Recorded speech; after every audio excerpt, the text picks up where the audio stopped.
A Catholic education is thought to be one of the best you can get. But at St. Francis Prep in Queens, one former student claims her experience wasn't what she expected. What happened there, I never anticipated. I really thought this was going to be the best 4 years of my life. Moradian graduated in 2009 and has now filed a $17 million negligence lawsuit against the school. She claims officials ignored decades of complaints by her and other students who felt sexually harassed by members of the faculty. One of them, her Spanish teacher, Brother Ben O'Reilly. He had me alone with him during an hour period.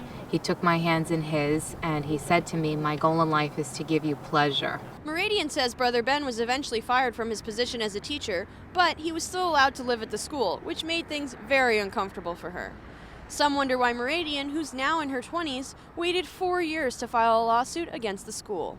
I said, you know what, it's about time that this administration is held accountable for their wrongdoing.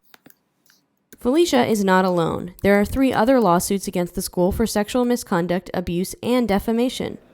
One of those was brought by Elizabeth Cucinato Cirillo, a former teacher that was fired for starting a website called Burn and Rot in Hell, designed for students to vent about their problems online. I get Facebook messages or emails on my website every day saying thank you, saying that happened to me.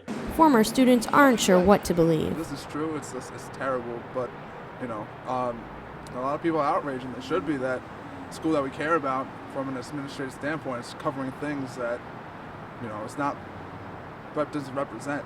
It's terrible.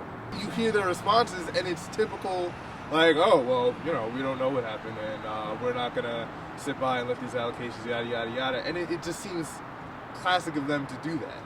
St. Francis Prep declined to comment on any of the 4 lawsuits that have caused quite a stir in Fresh Meadows, Queens. This is Kaylee Schnell for the New York City News Service.